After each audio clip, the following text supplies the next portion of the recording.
Hello मेरे प्यारे विद्यार्थियों, आप सभी का अपने चैनल स्वरूप अकेडमी में स्वागत है। आज हम अपने पेट सब्जेक्ट साइंस की बात करते हैं। आज की शुरुआत करते हैं कक्षा 10 की साइंस 4 भागों में बटी हुई है। पहला भाग है केमिस्ट्री, दूसरा भाग फिजिक्स, तीसरा भाग है बायोलॉजी और चौथा भाग है इन्वायरमेंट। आज हम सबसे पहले केमिस्ट्री के भाग की चर्चा करेंगे, जिसमें 4 पार्ट आते हैं।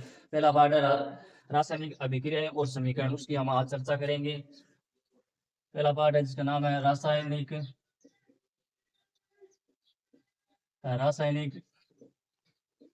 रिएक्शन अभिक्रियाएं। ये टॉपिक पढ़ेंगे सबसे पहले, और समीकरण है साथ में। समीकरण की चर्चा हम बाद में करेंगे, उससे पहले हम किसकी चर्चा करेंगे? रासायनिक अभिक्रियाओं की चर्चा करेंगे। रासायनिक अभिक्रिया पढ़ने के लिए हमें दो चीज चाहिए। जो आपने पढ़ा होगा कि छोटी कक्षा में, जैसे कक्षा 7 या 8 में पढ़ा होगा कि कोई भी रासायनिक अभिक्रिया होती है वो क्या कि परिवर्तनों पर आधारित होती है। और परिवर्तन आप जानते हो कौन कौन से परिवर्तन होते हैं। रासायनिक अभिक्रिया किन पर आधारित होती है? परिवर्तन पर, यानी कि उसमें चेंजमेंट क्या होता है, यानी परिवर्तन पर आधारित होती है। परिवर्तन क्या क्या है? एक होता है रासायनिक परिवर्तन, एक परिवर्तन कौन सा होता है? रासायनिक परिवर्तन। और एक होता है भौतिक परिवर्तन, जिन पर आधारित क्या होती है? केमिकल, यानी केमिकल बनते हैं। केमिकल का अर्थ है कि रासायनिक बनते हैं, रासायनिक अभिक्रियाएं बनती है। किन किन पर आधारित? एक तो रासायनिक परिवर्तन के आधारित पर, एक भौतिक परिवर्तन पर। अब रासायनिक परिवर्तन क्या है? आप सब जानते हो रासायनिक परिवर्तन, आपने छोटी कक्षा में पढ़ा होगा कि जब कोई पदार्थ अपनी मूल अवस्था से दूसरी अवस्था में परिवर्तन होते हैं, लेकिन वापिस अपनी मूल अवस्था में नहीं आते हैं, तो वो परिवर्तन कौन सा होता है? रासायनिक परिवर्तन। जबकि भौतिक परिवर्तन क्या होता है? अपनी मूल अवस्था से दूसरी अवस्था में जाना और दूसरी अवस्था से वापिस मूल अवस्था में आना। जिस प्रकार हम जल से बर्फ का बनना और बर्फ से वापिस जल का बनना, मोम का पिघलना और पिघलने में मोम का वापिस मोमबत्ती बनाना, तो ये कौन से परिवर्तन होते हैं? भौतिक। जबकि रासायनिक परिवर्तन क्या होता है? इसमें इसकी अवस्था एक बार ही परिवर्तन होती है, एक बार परिवर्तन होने के बाद में दूसरी अवस्था में वापिस चेंज नहीं होता है। जिस प्रकार किसी वस्तु का जलना, हमारा श्वास लेना, हमारे भोजन का पाचन करना, ऐसे बहुत सारे उदाहरण हैं जो रासायनिक परिवर्तन में आते हैं। जैसे लिख लेते हैं, जैसे हम श्वास लेते हैं तो हमारी श्वसन की क्रिया, श्वास क्रिया, इसके उदाहरण याद रखना, क्योंकि उदाहरण पेपर में इनके पूछे जाते हैं। श्वसन क्रिया, उत्सर्जन क्रिया, उत्सर्जन क्रिया, पाचन क्रिया, किसी वस्तु का जलाना, किसी वस्तु का जलाना, किसी वस्तु या पदार्थ, किसी वस्तु या पदार्थ, किसी वस्तु या पदार्थ का काटना। इस हिसाब से बहुत सारे ऐसे परिवर्तन हैं जो एक बार अपनी अवस्था चेंज करने के बाद मूल अवस्था में वापस आते नहीं है। ऐसे परिवर्तन हम क्या कहलाते हैं? रासायनिक परिवर्तन कहलाते हैं। भौतिक परिवर्तन क्या होते हैं कि अपनी अवस्था चेंज करते रहते हैं। यानी जैसे मान लो जल का बर्फ में, जल का बर्फ बनना और बर्फ से वापस क्या बनना? जल बनना। मोमबत्ती के मोम का पिघलना, मोमबत्ती के मोम का पिघलना, पिघलना। इस हिसाब से बहुत सारे ऐसे उदाहरण हैं जो इनको दोनों पर चर्चा करेंगे।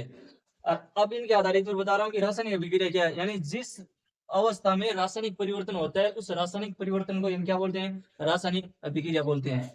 अगली स्लाइड में हम रासायनिक अभिक्रिया जैसे एक उदाहरण की सहायता से समझेंगे। जैसे एक उदाहरण की सहायता से हम समझते हैं कि रासायनिक अभिक्रिया क्या होती है। आपके पास में मैग्नीशियम है, क्या है? मैग्नीशियम है। और मैग्नीशियम को हम एक क्या है कि एक चिमटे की सहायता से पकड़कर और बर्नर पर उनको क्या कराते हैं? जलाते हैं। किसकी उपस्थिति में? ऑक्सीजन की उपस्थिति में। अगर हम मैग्नीशियम को ऑक्सीजन की उपस्थिति में जलाते हैं तो क्या बनेगा? मैग्नीशियम ऑक्साइड बनता है। क्या बनता है? मैग्नीशियम ऑक्साइड बनता है। तो मैग्नीशियम ऑक्साइड होता है, तो इसमें जो ज्वाला निकलती है वो ज्वाला किस प्रकार की होती है? जो ज्वाला निकलती है वो किस प्रकार की होती है? श्वेत ज्वाला होती है। जो पेपर में पूछा जाता है कि अगर मैग्नीशियम को जलाया जाए तो उसमें उत्पन्न होने वाली ज्वाला किस प्रकार की होती है? श्वेत होती है। तो जो हमें मैग्नीशियम जो जलाने के बाद में प्राप्त होता है वो क्या होता है? मैग्नीशियम ऑक्साइड होता है। क्या होता है? मैग्नीशियम ऑक्साइड होता है। और इस प्रकार की जो ये क्रिया है, ये क्रिया क्या कहलाती है? रासायनिक अभिक्रिया कहलाती है। यानी जिसमें एक या एक से अधिक पदार्थ भाग लेकर नए पदार्थों की, विभिन्न नए पदार्थों में चेंज होने की जो प्रक्रिया होती है उसे हम क्या बोलते हैं? रासायनिक अभिक्रिया बोलते हैं। ठीक है, अब आगे हम रासायनिक अभिक्रिया क्या पढ़ेंगे? परिभाषा पढ़ेंगे। ठीक है, अब हम रासायनिक अभिक्रिया की परिभाषा पढ़ेंगे। रासायनिक अभिक्रिया की परिभाषा क्या होती है? रासायनिक अभिक्रिया की परिभाषा क्या होती है कि वह प्रक्रम जिसमें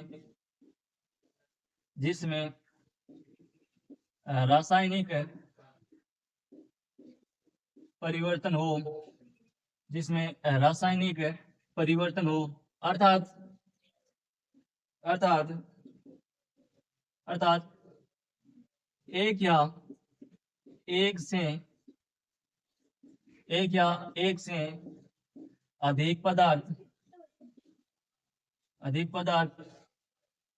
मिलकर विभिन्न नए पदार्थों का निर्माण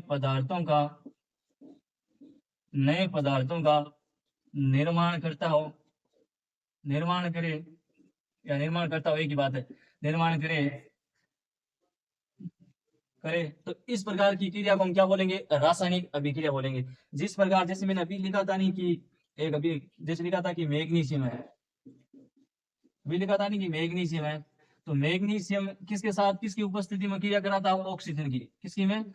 ऑक्सीजन गैस की उपस्थिति में क्रिया करा था। क्या बन रहा था? Magnesium oxide. क्या बन रहा था? Magnesium oxide. ठीक है, तो इस प्रकार से ये आप देख सकते हो। अब ध्यान रखना, इसका ये तो है पहला बिंदु परिभाषा का। दूसरा बिंदु क्या है कि इसमें भाग लेने वाले कितने होते हैं? तो भाग लेते हैं, एक होता है अभिकारक, जो बाह्य पक्ष होता है। मान लो इधर वाला जो पार्ट है इसको बोलते हैं अभिकारक, ये बीच वाला पार्ट है इसको बोलते हैं उत्प्रेरक, और इधर वाला जो दायां पार्ट है उसको बोलते हैं उत्पाद। यानी दो या दो से अधिक या एक से अधिक अभिकारक मिलकर किसका निर्माण करते हैं? उत्पाद का। अर्थात आप इससे भी एक परिभाषा बना सकते हो नहीं कि एक या एक से अधिक अभिकारक मिलकर उत्प्रेरक की उपस्थिति में उत्पाद का निर्माण करें, तो इस प्रकार की क्रियाओं को हम क्या बोलेंगे? रासायनिक अभिक्रिया। यानी एक या एक से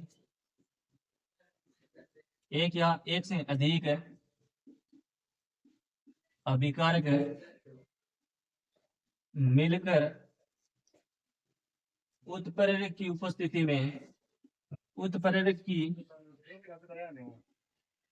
उत्प्रेरक की उपस्थिति में उत्पाद में परिवर्तन होने वाली इस अभिक्रिया को हम क्या बोलते हैं? रासायनिक अभिक्रिया। तो रासायनिक अभिक्रिया कितनी परिभाषा हो गई? तीन। पहली परिभाषा क्या है? वह प्रक्रम जिसमें रासायनिक परिवर्तन हो। दूसरी बात है कि एक या एक से अधिक पदार्थ मिलकर नए पदार्थों का निर्माण करें।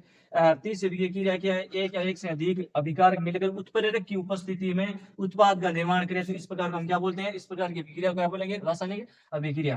एग्जाम्पल की सहायता से और समझते हैं और एक प्रयोग भी करते हैं। मेरे पास में एक प्लस है। क्या है? प्लास्टिक है, जिसको हम क्या बोलते हैं? प्लास्टिक बोलते हैं, जिसका मैं आपके सामने चित्र बना रहा हूं। ठीक है, ये मेरे पास में एक प्लास्टिक है जिसमें इस प्रकार एक बंदर लगा है, जिसके अंदर क्या है? एक कील है।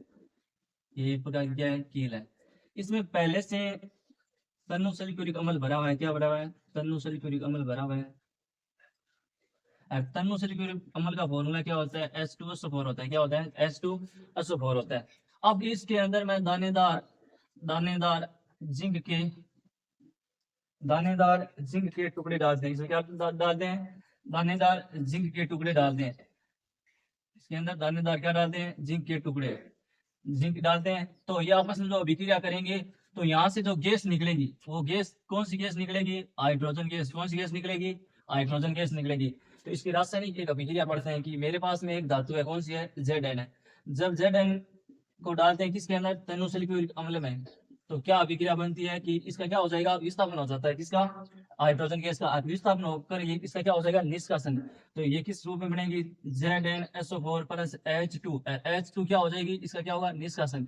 ये तीर का चिन्ह बता रहा है कि हाइड्रोजन गैस इसमें क्या हो रही है? निकल रही है। तो ये जिंक सल्फेट बन गया। ये इसका नाम क्या हो गया? Zinc sulphate. क्या है? Zinc sulphate. जो उत्पाद में प्राप्त हुआ है प्रोडक्ट, उसका नाम क्या है? Zinc sulphate. और जो निकल रही है वो गैस कौन सी है? Hydrogen gas. जैसे पूछा जाता है कि जब अम्ल की क्रिया धातु के साथ में कराते हैं तो कौन सी गैस निकलती है? तो कौन सी गैस निकलती है? हाइड्रोजन गैस निकलती है। अब आपको दो चीज नहीं समझने की इसमें, कि जो बायां पार्ट है, ये जो बायां पार्ट है लेफ्ट साइड वाला, इसको हम क्या बोलते हैं? मैंने अभी लिखा था, इसको बोलते हैं अभिकार। क्या बोलते हैं? अभिकार। तो ध्यान रखना, अभिकार की अगर परिभाषा पूछी जाए तो क्या होगा कि रासायनिक अभिक्रिया में बाएं भाग में भाग लेने वाले पदार्थों को हम क्या बोलते हैं? तत्वों को और अभिकार बोलते हैं। और जो पदार्थ हमें प्राप्त हुए हैं उसको हम क्या बोलते हैं? दायां भाग। कौन सा भाग होता है? दायां भाग। और इस दाएं भाग को हम क्या बोलते हैं? उत्पाद। जो प्राप्त हुआ है उसे क्या बोलते हैं? उत्पाद। और उत्पाद की परिभाषा क्या होगी कि अभिकारकों की सहायता से प्राप्त होने वाले जो नए पदार्थ हैं उनको हम क्या बोलेंगे? उत्पाद बोलेंगे। तो ये अभिक्रिया एक रासायनिक अभिक्रिया है। अब आगे हम चर्चा करते हैं कि रासायनिक अभिक्रिया में परिवर्तन कौन कौन से होते हैं। अगला देखो, अगला टॉपिक है कि रासायनिक अभिक्रियाएं होती है तो उसमें परिवर्तन कौन कौन से होते हैं, यानी रासायनिक अभिक्रिया में परिवर्तन। ये अगला टॉपिक है कि कौन कौन से परिवर्तन होते हैं रासायनिक अभिक्रिया में, कौन कौन से परिवर्तन होते हैं। तो मान लेते जैसे हमने अभी भी अगर Zn की क्रिया किसके साथ में कराई थी? तनुसल्फिउरिक अम्ल के साथ में करवाई थी। तो हमें क्या प्राप्त हुआ था? हमें प्राप्त हुआ था जिंक सल्फेट। साथ में कौन सी गैस निकल रही थी? Hydrogen gas. तो इसकी सहायता से आपको बताना है कि परिवर्तन, अब आप समझ लेना कि पहला परिवर्तन कौन सा होता है? अवस्था में परिवर्तन होता है। तो अभिक्रिया के क्या होते हैं? अवस्था में परिवर्तन। अभिक्रियाओं के अभिक्रियाओं के अभिक्रियाओं के अवस्था में परिवर्तन। अवस्था में परिवर्तन। दूसरा परिवर्तन किस में होता है? रंग में परिवर्तन हो जाता है। जैसे मान लो इसका रंग क्या था? जैसे जडन हम डालते हैं हम तन्नो सल्फेट अम्ल में, तो इसका रंग क्या होने लगता है? पीला रंग होने लगता है। तो दूसरा परिवर्तन किस में होता है? रंग में परिवर्तन। तीसरा है गैसों का उत्सर्जन। गैसों का उत्सर्जन, गैसों का निष्कासन या उत्सर्जन, जिसको आप निष्कासन बोल सकते हो, उत्सर्जन व निष्कासन। तीसरा टॉपिक क्या हो जाएगा? गैसों का उत्सर्जन। जिस प्रकार इसमें कौन सी गैस निकल रही है? Hydrogen gas. चौथा पॉइंट है तापमान में परिवर्तन। तापमान में परिवर्तन। तापमान में परिवर्तन। तो एक जब रासायनिक अभिक्रिया होती है तो उसमें चार परिवर्तन होते हैं। कौन कौन से परिवर्तन होता है? पहला परिवर्तन है अवस्था में परिवर्तन। दूसरा परिवर्तन है रंग में परिवर्तन। तीसरा परिवर्तन है गैसों का उत्सर्जन या निष्कासन होना, निकलना। और चौथा है तापमान में परिवर्तन। अगला रासायनिक अभिक्रिया को जब हम भाषा से संकेतों के रूप में कन्वर्ट करते हैं, यानी रासायनिक अभिक्रिया को अगर भाषा से कन्वर्ट करते हैं संकेतों के रूप में, उसे हम बोलते हैं रासायनिक समीकरण। क्या बोलते हैं? रासायनिक समीकरण। तो अगला टॉपिक कौन सा है? रासायनिक समीकरण। आपको पूरा चैप्टर का नोट्स के रूप में पढ़ाया जाएगा, पूरा चैप्टर नोट्स के रूप में लिखाया जाएगा। अगर देखो रासायनिक समीकरण की परिभाषा क्या होगी कि रासायनिक अभिक्रियाओं को रासायनिक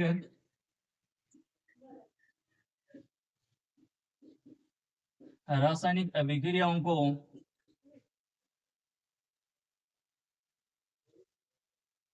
भाषा से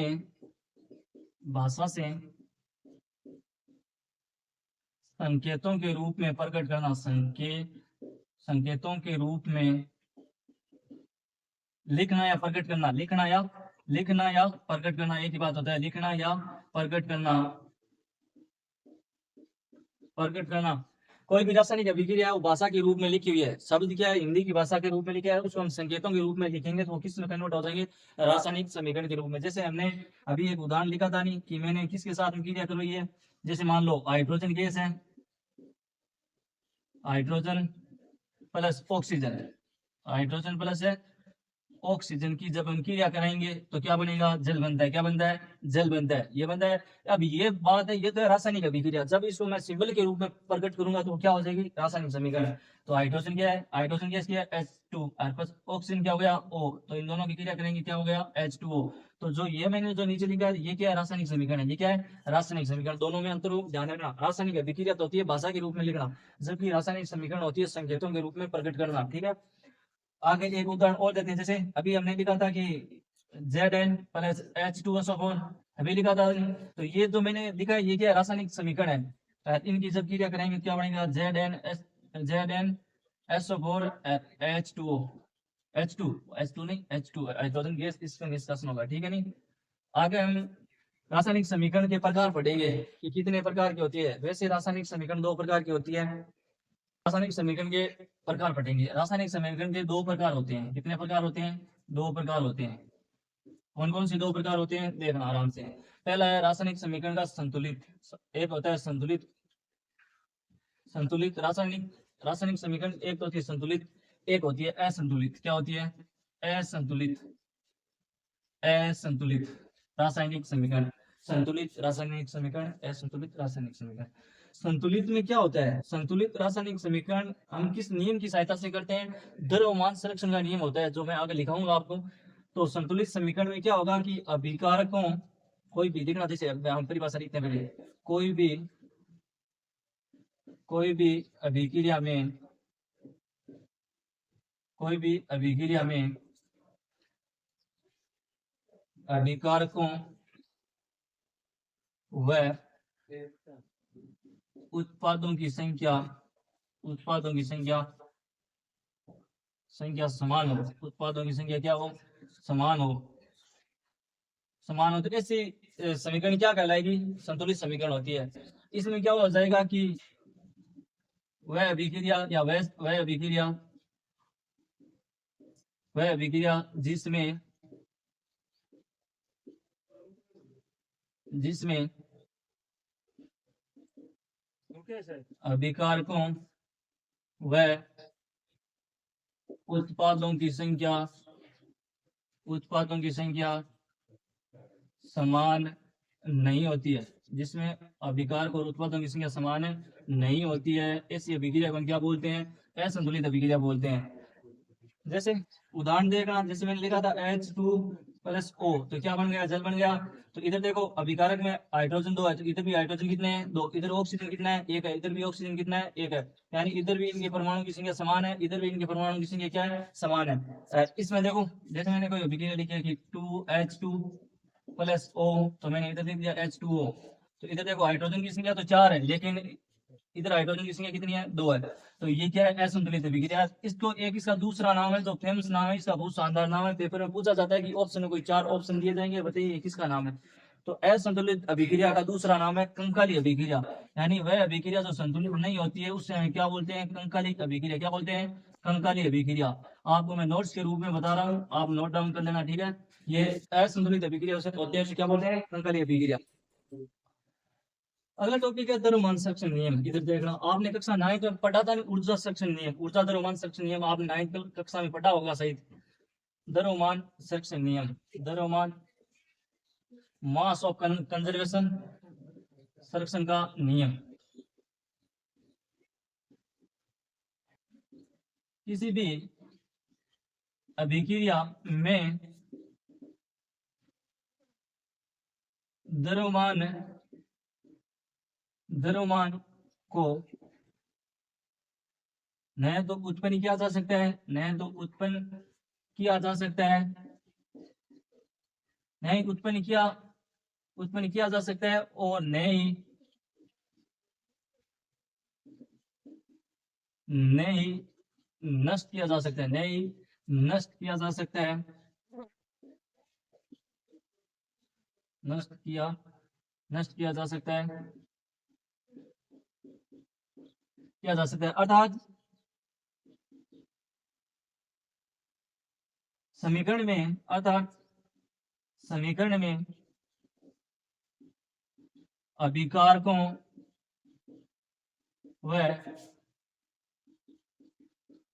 उत्पादों का द्रव्यमान, उत्पादों का द्रव्यमान समान रहता है, उत्पादों का द्रव्यमान समान रहता है।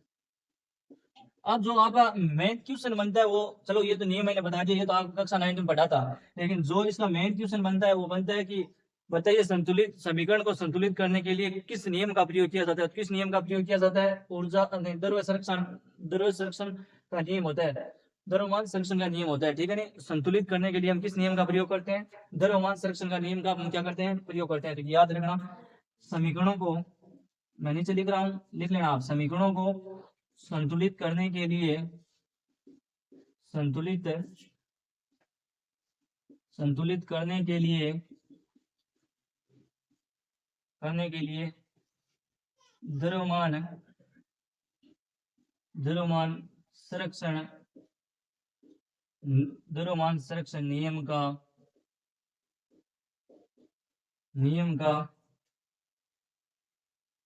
द्रव्यमान संरक्षण नियम का प्रयोग किया जाता है, प्रयोग किया जाता